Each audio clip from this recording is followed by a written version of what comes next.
Écoutez parce que je vais révéler une vérité qui brise l'illusion sur laquelle vous avez construit tout un sanctuaire d'identité. En ce moment même, alors que vous lisez ces mots, vous ressentez un sentiment familier de « je lis ceci ». Mais arrêtez-vous et enquêtez honnêtement sur qui est ce « je » que vous supposez si évident. Non pas philosophiquement, mais expérientiellement. Regardez directement maintenant ce sentiment d'être quelqu'un qui est ici en train de faire quelque chose. Et ce que vous découvrirez si vous regardez sans présumer de réponse, c'est qu'il n'y a pas de réponse solide, entité localisable que vous pouvez pointer et dire « c'est moi ». Mais il n'y a qu'une vague sensation généralement centrée dans la région de la poitrine ou de la tête, la pensée de l'apparition du mot « je », et la conscience de tout cela qui ne peut pas en soi être objectivé, car c'est un pur sujet rendant tout objectivé. Je m'appelle Elena Blavatsky, et j'exposerai une méthode d'enquête radicale sur soi qui n'offre pas de nouvelles connaissances sur la personnalité qu'il pense être, mais qui détruit systématiquement toutes les présomptions d'identité jusqu'à ce qu'il ne reste que la vérité. Et cette vérité n'est pas un concept réconfortant, qui peut s'ajouter à l'ensemble des croyances, mais est une reconnaissance vivante et dévastatrice du fait qu'ils n'ont jamais été la personne qu'ils s'imaginaient être.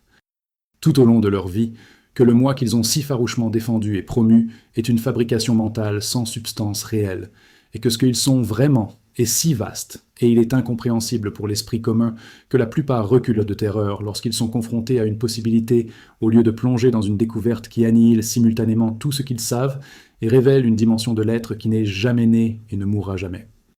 Ce que j'enseignerai n'est pas pour tout le monde, cela nécessite une maturité d'âme rare, qui peut supporter que les fondements de l'existence soient complètement arrachés sans sombrer dans le désespoir. Cela nécessite le courage de remettre littéralement tout en question, y compris sa propre existence en tant qu'entité distincte, et cela nécessite l'honnêteté brutale d'admettre que l'on opère dans l'auto-illusion, plutôt que de se cacher derrière des rationalisations de la vérité qui protègent l'ego et qui la détruirait si elle était vue clairement. Donc, si vous recherchez du réconfort ou une validation auprès de celui que vous pensez être, arrêtez de lire maintenant, car ce qui suit ne vous offrira pas cela. Mais s'il existe une véritable soif de connaître la vérité, peu importe à quel point cela fait mal, alors préparez-vous pour un voyage qui se terminera par la mort de tout ce que vous savez sur vous-même et la naissance dans une dimension de l'être qui transcende complètement les concepts de vie et de mort, de soi et des autres, d'existence et de non-existence. Permettez-moi de commencer non pas par la théorie, mais par la démolition immédiate de la présomption la plus fondamentale, grâce à une expérience directe que vous pouvez faire maintenant. Fermez les yeux pendant 30 secondes et soyez simplement. Ne pensez pas à l'être, ne regardez pas respirer, ne faites rien d'autre que de permettre à la conscience d'être présente sans objet d'attention spécifique. Ce que vous remarquerez si vous le faites honnêtement, c'est qu'il existe une présence de l'être qui ne nécessite pas de penser au « je suis » pour exister. Il y a simplement l'être avant toute conceptualisation de qui ou de ce qui est. Et surtout, cet être pur n'a aucune caractéristique. Il n'est ni vieux, ni jeune, ni homme, ni femme, n'a réussi ni échoué, ni heureux, ni triste. Ce sont toutes des attributions que l'esprit ajoute ensuite à la conscience fondamentale qui est antérieure et indépendante de tout attribut spécifique. Ainsi, déjà dans cette simple expérience, il y a un indice que ce qu'ils sont réellement n'est pas une personnalité avec des caractéristiques, mais un pur être sans forme qui prend ensuite temporairement des caractéristiques par l'identification corps-esprit, mais qui n'est jamais vraiment limité par ces caractéristiques, peu importe à quel point elles semblent les définir. Et le travail de la véritable connaissance de soi consiste à distinguer progressivement entre l'être fondamental sans forme et les caractéristiques temporaires auxquelles l'être s'identifie, jusqu'à ce qu'il y ait une reconnaissance stable qu'il s'agit d'un être plutôt que de caractéristiques, d'une conscience plutôt que d'un contenu, d'un espace plutôt que d'objets apparaissant dans l'espace. À propos d'une erreur fondamentale qui entretient l'illusion d'un soi séparé fonctionnant, il suppose que la conscience est quelque chose qu'ils possèdent au lieu de ce qu'ils sont. Il suppose qu'il y a vous qui a une conscience, au lieu de reconnaître que la conscience est tout ce qui existe et que vous, en tant qu'entité séparée, n'êtes qu'une apparence dans la conscience au lieu de la posséder. Notez le langage courant. J'en suis conscient implique qu'il existe une entité distincte qui a la conscience comme propriété. Mais enquêtez, pouvez-vous trouver ce possesseur de conscience séparé de la conscience elle-même? Quand ils disent « je suis conscient », il n'y a que la conscience de la pensée « je suis conscient ». Il n'y a pas d'entité séparée derrière la conscience qui la rende consciente, mais il n'y a que la conscience qui se connaît elle-même à travers l'apparition de la pensée sur elle-même. Par conséquent, un changement fondamental nécessaire est de « j'ai une conscience » à « il n'y a que la conscience et l'apparence du « je » en elle ». Ce n'est pas l'entité qui possède la conscience, mais c'est la conscience au sein de laquelle l'apparence d'une entité séparée surgit et est prise à tort comme la conscience, qu'ils sont plutôt que reconnus comme un objet dans la conscience qu'ils sont. Et ce n'est pas un jeu de mots philosophique, mais une reconnaissance expérientielle qui change tout. Lorsqu'ils voient clairement qu'ils sont conscience plutôt qu'un objet dans la conscience, toutes les questions d'identité se dissolvent, parce que la conscience fondamentale n'a ni âge, ni sexe, ni histoire, ni aucune autre caractéristique limitative censée la définir. Parlons maintenant de la technique dévastatrice que j'appelle l'effondrement de la séparation entre l'observateur et l'observé, qui révèle que la division sujet-objet est une illusion créée par la pensée. Lorsqu'ils observent quelque chose, par exemple un arbre, il y a une présomption automatique qu'il y a vous ici, séparé de l'arbre là-bas, avec un espace entre les deux. Mais étudiez ce qui se passe réellement. Il y a une conscience de la forme et de la couleur que l'esprit qualifie d'arbre. Il y a une conscience de la sensation d'être situé dans un corps, que l'esprit qualifie de soi. Et il y a une conscience de la séparation spatiale entre deux. Mais tout cela ne sont que des apparences au sein de la conscience. Il n'y a pas vraiment deux côtés, mais il existe seulement une conscience contenant de multiples apparences, y compris l'apparence d'une séparation entre elles. Et surtout, la conscience elle-même n'est pas localisée et n'a pas de frontières. C'est un champ ouvert à l'intérieur duquel tout apparaît, mais qui n'est lui-même dans aucun lieu spécifique. Ainsi, lorsqu'ils disent « je suis ici en train de regarder l'arbre là-bas », ils créent une division artificielle au sein de la conscience qui est vraiment indivise. Il y a juste une vision qui se produit sans être séparée ou vue à part, mais juste le processus de se voir lui-même. La pratique consiste à observer n'importe quoi et au lieu de supposer « je regarde ceci », reconnaître simplement qu'il y a une apparition de ceci dans la conscience, sans ajouter le sentiment d'un « je » séparé qui le fait apparaître. Et progressivement, à travers cette pratique, le sentiment d'être une entité située ici, séparée du monde, se dissout dans la reconnaissance qu'il n'y a que la conscience sans division interne, se connaissant à travers une variété infinie de formes. À propos du deuxième aspect crucial, la reconnaissance du fait que les pensées ne sont pas les vôtres, mais sont des événements impersonnels survenant dans la conscience au même titre que les sons ou les sensations physiques. Il existe un énorme attachement aux pensées en tant que mes pensées, ce qui renforce le sentiment de soi séparé du propriétaire. Mais regardez honnêtement, contrôlez-vous quand la prochaine pensée surgira ou quel contenu elle aura.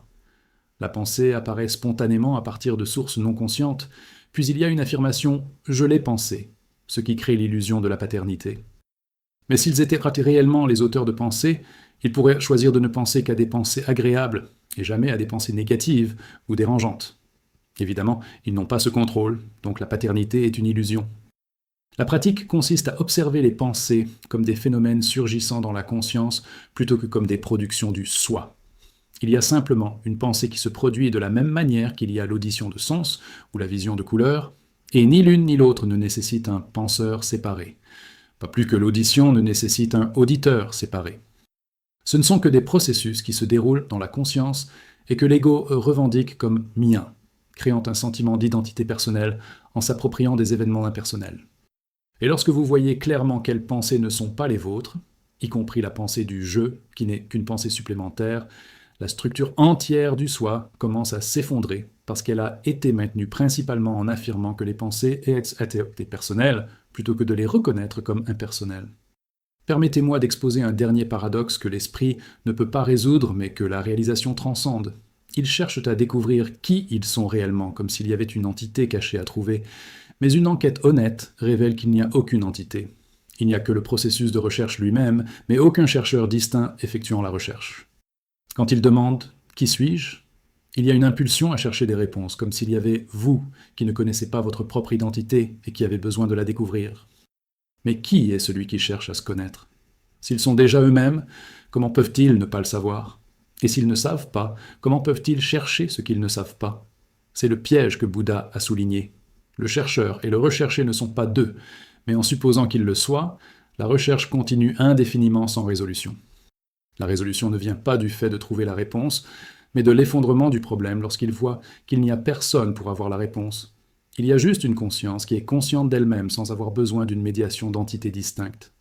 C'est terrifiant pour l'ego parce que cela signifie une annihilation complète. Et c'est pourquoi la plupart ne vont jamais jusqu'au bout de l'enquête, mais s'arrêtent à un moment où ils peuvent maintenir une identité spirituelle modifiée en tant que moi qui a réalisé le non-soi, plutôt que de permettre une dissolution complète qui ne laisse personne prétendre à la réalisation. De pratiques qui semblent utiles, mais qui peuvent devenir de subtils pièges entretenant l'illusion de soi, en renforçant le chercheur plutôt qu'en le dissolvant. La méditation peut devenir « je médite pour atteindre l'illumination », là où il y a un ego spirituel qui cherche l'accomplissement plutôt que la reconnaissance, l'idée qu'il n'y a personne pour réaliser quoi que ce soit. L'enquête sur le soi peut devenir « j'enquête pour découvrir le vrai soi », lorsqu'il y a l'hypothèse d'un enquêteur séparé qui ne sait pas encore ce qui est, plutôt que de voir que l'investigateur lui-même est une illusion à dissoudre. Même la désidentification peut devenir « je ne suis pas un corps, je ne suis pas un esprit », où le « je » reste comme un résidu qui prétend ne pas être des choses plutôt que de reconnaître qu'il n'y a pas de « je » du tout, ni en tant que corps, ni en tant qu'autre chose que le corps. Par conséquent, une vigilance constante est nécessaire pour voir quand l'ego s'approprie des pratiques spirituelles pour se renforcer, plutôt que lorsque les pratiques dissolvent l'ego. Et le seul véritable test est de savoir si le sentiment d'être quelqu'un de spécial diminue à travers la pratique, ou s'il augmente par l'identification au fait d'être des praticiens avancés, ou des chercheurs sérieux, qui ne sont que des versions plus subtiles de l'ego plutôt que sa transcendance. Parlons maintenant de la reconnaissance dévastatrice que non seulement la personnalité est une illusion, mais que même l'individualité ou l'ego supérieur que la théosophie décrit comme le soi se réincarnant est toujours dans le domaine de l'illusion. C'est un moi plus subtil et plus durable que la personnalité, mais toujours pas la vérité ultime.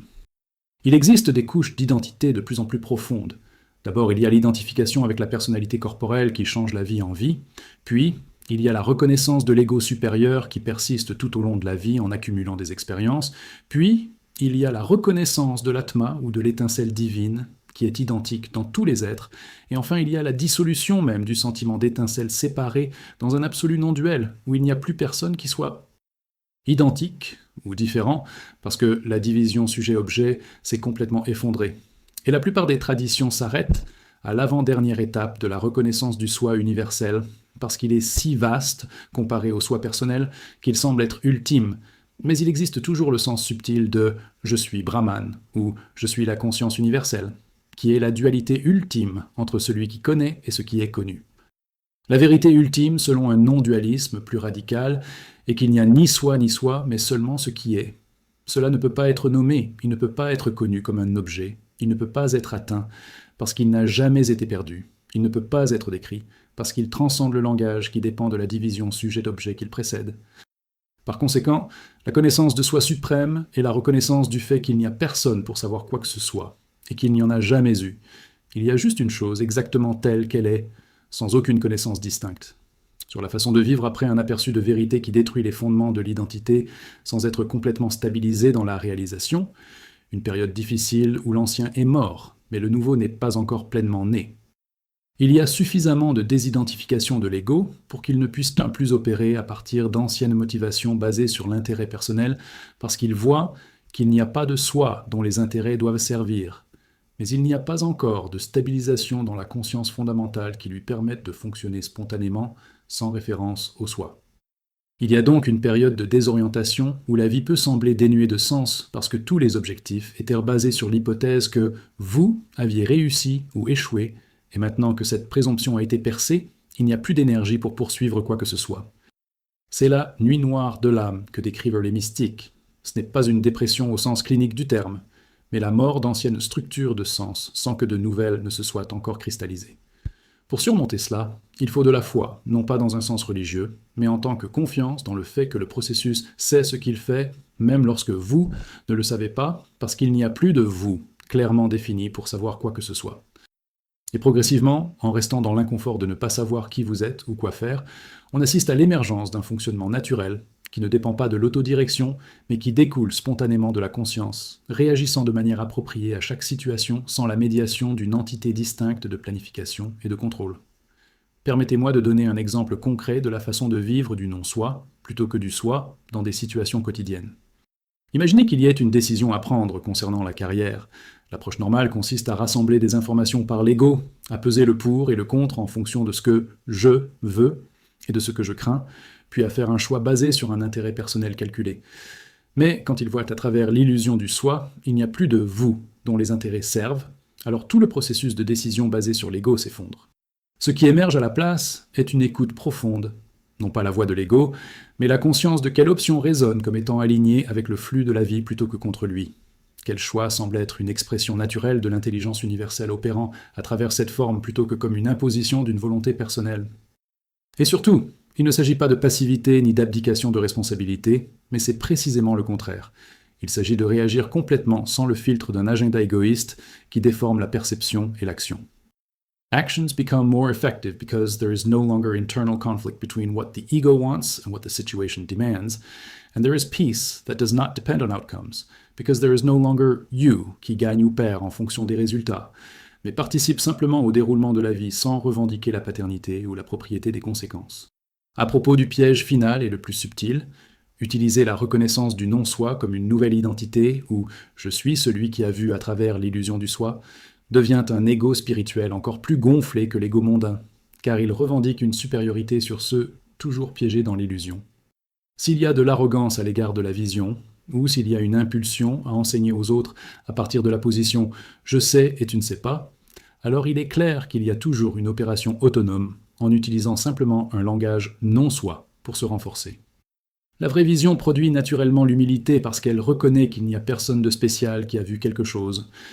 On voit juste ce qui se passe sans être spécial. Et tous les autres, qui semblent ne pas avoir vu, sont aussi des apparitions dans la même conscience qu'il n'y a vraiment aucune division entre illuminés et non illuminés, parce que l'illumination est précisément la reconnaissance qu'il n'y a personne à éclairer.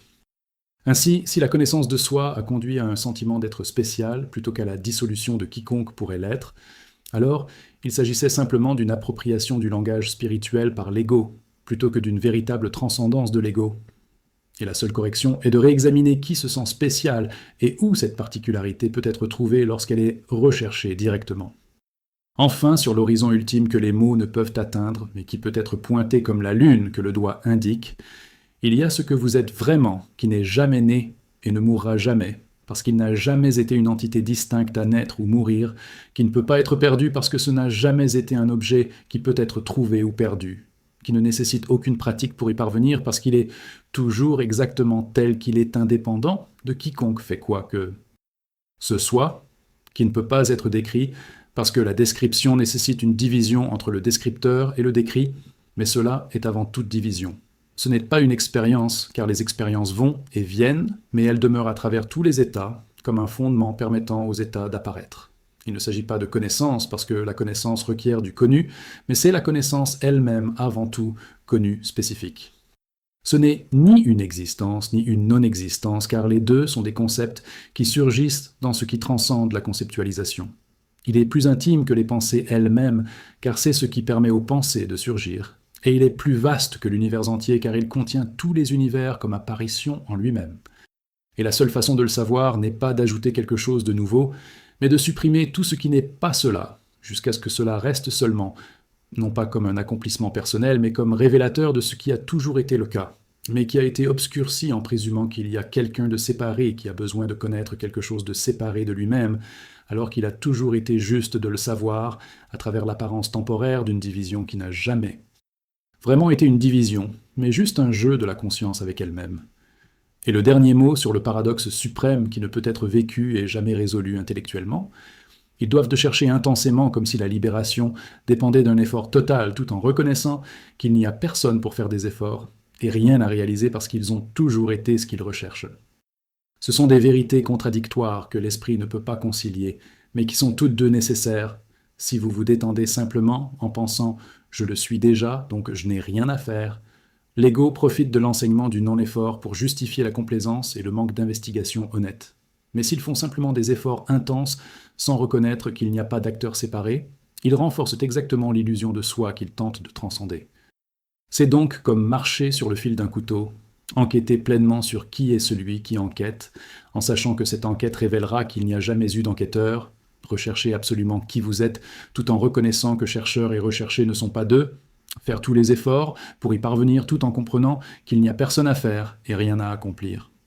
Ce paradoxe ne peut pas être résolu, mais il peut être vécu, et vivre dans cette tension créatrice entre effort et non-effort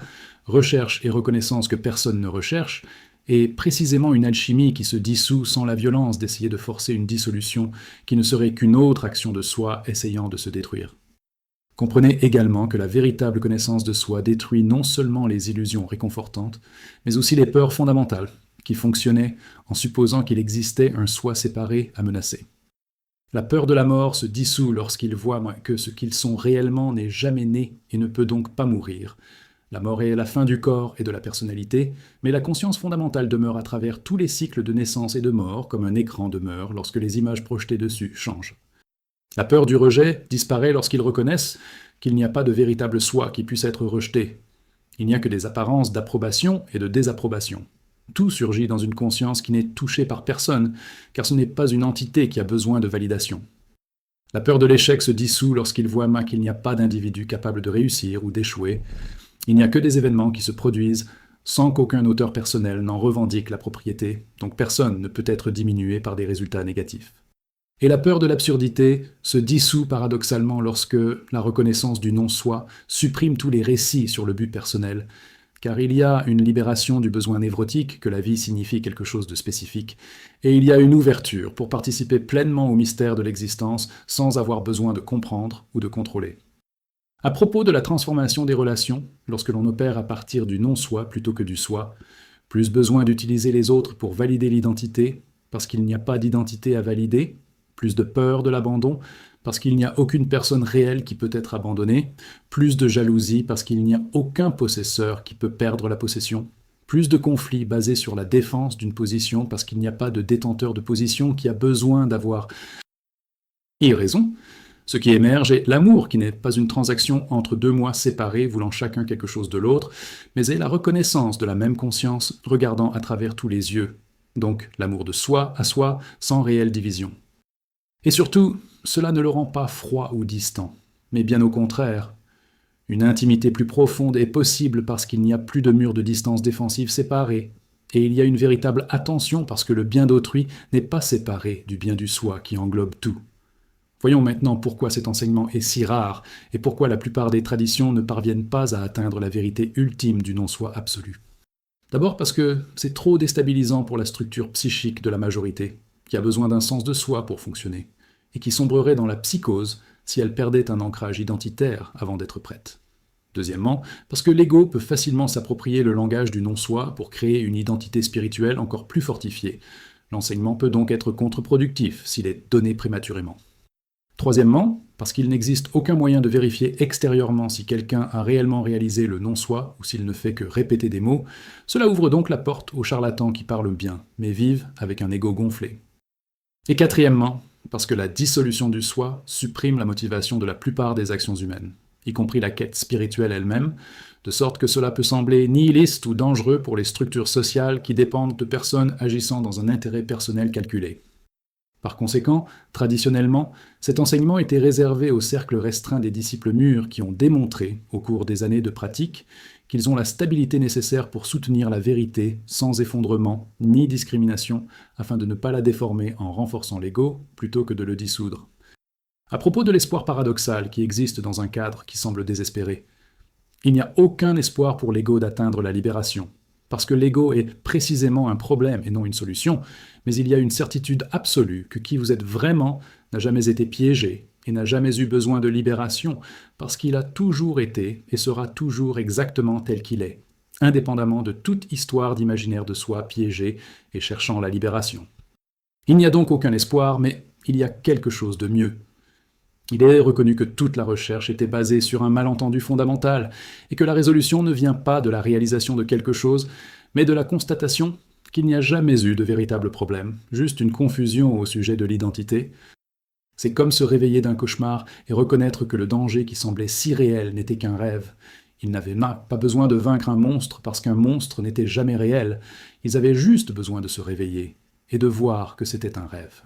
De même, ils n'ont pas besoin d'atteindre l'illumination parce que la séparation qui semblait créer le besoin d'illumination n'a jamais été réelle. Ils ont juste besoin de voir à travers l'illusion de la séparation et de reconnaître qu'ils ont toujours été une conscience indivise d'une nature temporairement oubliée, en s'identifiant à l'apparence du soi séparé en lui-même. Donc, synthèse finale, et la plus importante, Vous n'êtes pas celui que vous pensez être. Vous n'êtes pas le nom, l'histoire, le corps, l'esprit, les émotions, la personnalité, pas même l'individualité réincarnée, mais vous êtes une pure conscience précédant et transcendant toutes ces apparitions temporaires. La découverte de cela ne vient pas de l'accumulation de connaissances sur soi, mais d'une enquête radicale qui dissout complètement le soi, révélant qu'il n'a jamais été une entité réelle, mais simplement une pensée du « je » apparaissant à plusieurs reprises, créant un sentiment de continuité où il n'y a qu'un flux d'expérience sans expérimentateur permanent. Les techniques incluent l'observation de la conscience pure avant la conceptualisation, la reconnaissance que les pensées sont des événements impersonnels et non des productions personnelles, l'effondrement du fossé entre l'observateur et l'observé, et la traçabilité du chercheur jusqu'à ce qu'il s'aperçoive qu'il n'y a personne. Les pièges incluent le fait de mener des investigations uniquement intellectuelles, d'utiliser la reconnaissance du non-soi comme une nouvelle identité spirituelle, de s'arrêter à des étapes intermédiaires du soi ou du soi, universel plutôt que d'aller jusqu'à la dissolution complète, et oscillant entre une reconnaissance sans effort et une reconnaissance sans effort plutôt que de maintenir une tension créatrice entre les deux. Les avantages incluent la dissolution des peurs fondamentales, la transformation des relations, la fin des conflits internes et la participation spontanée à la vie sans la médiation de l'auto-planification et du contrôle. Et il est crucial de reconnaître qu'il n'y a aucun espoir pour l'ego, mais il y a la certitude que ce que vous êtes réellement n'a jamais été piégé et n'a jamais eu besoin d'être libéré parce qu'il a toujours été une conscience indivise temporairement oubliée par l'identification aux apparitions en elles-mêmes.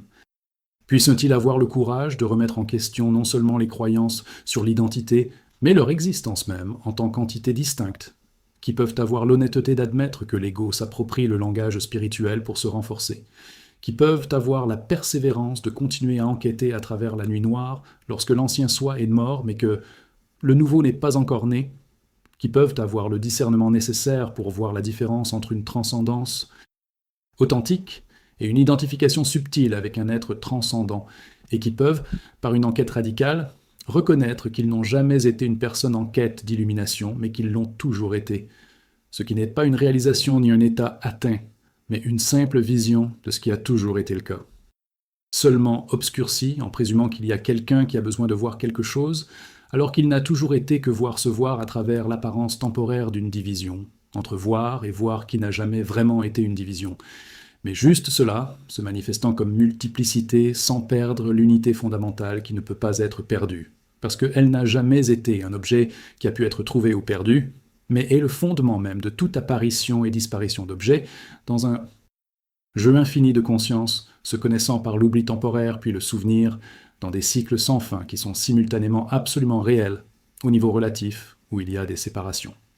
Les soi interagissant est complètement illusoire, au niveau absolu, où cela a toujours été et sera toujours exactement tel qu'il est, sans seconde pour comparer ou contraster, parce que la comparaison en nécessite deux, et il n'y en a qu'un qui apparaît comme autant, sans cesser d'être un en essence, qui transcende même les concepts d'unité et de multiplicité, parce que ce sont des concepts surgissant dans ce qui est antérieur à toute conceptualisation, et qui ne peuvent être soulignés qu'à travers le déni de tout ce qui n'est pas, jusqu'à ce que cela seul ne reste pas comme objet connu, mais comme se connaissant lui-même, se connaissant sans division, entre connaissant connu et l'acte de savoir qu'ils ne sont que trois aspects du mouvement unique de la conscience que vous êtes réellement et avez toujours été, même lorsque vous êtes complètement perdu dans le labyrinthe de fausses identifications qui ont servi à lui permettre de s'expérimenter à travers l'apparence de l'imitation avant de se reconnaître à nouveau comme illimité dans un jeu qui n'a jamais commencé et ne finira jamais,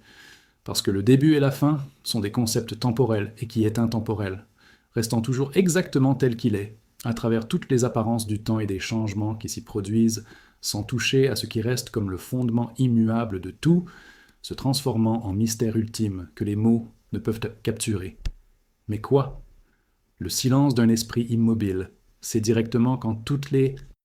questions sur qui vous êtes se dissolvent finalement dans la reconnaissance qu'il n'y a personne pour avoir une question et qu'il n'y en a jamais eu, parce qu'il a toujours été juste une conscience d'être consciente d'elle-même à travers des formes infinies, sans perdre l'unité fondamentale qui est la vérité ultime sur l'identité que révèle la connaissance de soi. Et dernier appel crucial sur la différence entre la compréhension intellectuelle de ces concepts et la réalisation vécue qui transforme fondamentalement la façon dont ils vivent l'existence. Ils peuvent mémoriser chaque mot écrit ici. Ils peuvent expliquer avec éloquence aux autres le non-soi et la conscience pure. Ils peuvent même avoir des aperçus occasionnels de la vérité au cours d'une méditation profonde. Mais s'ils réagissent toujours de manière défensive lorsqu'ils sont critiqués, s'ils... Il y a encore une anxiété quant à l'avenir basée sur le souci de mon bien-être, s'il y a encore une comparaison avec les autres basée sur le fait que moi est meilleur ou pire, s'il y a encore une fierté subtile à propos de la compréhension spirituelle obtenue, alors il est clair qu'il y a toujours une identification avec le soi qui fonctionne juste recouvert d'une couche de philosophie non duale plutôt qu'une véritable transcendance du soi. Le vrai test n'est pas ce qu'ils peuvent exprimer, mais est de savoir s'il y a une diminution mesurable de la souffrance causée par le fait de prendre des apparences temporaires, comme un soi permanent, s'il y a une augmentation de la paix qui ne fluctue pas en fonction des circonstances favorables ou défavorables, s'il y a un naturel de compassion qui n'a pas besoin d'être forcé, parce qu'il vient du fait de voir que la séparation entre soi et l'autre est illusoire, et s'il y a une spontanéité d'action qui ne passe pas à travers le filtre du « qu'est-ce que j'y gagne ?» parce qu'il n'y a plus de « je » clairement défini, dont les intérêts doivent servir.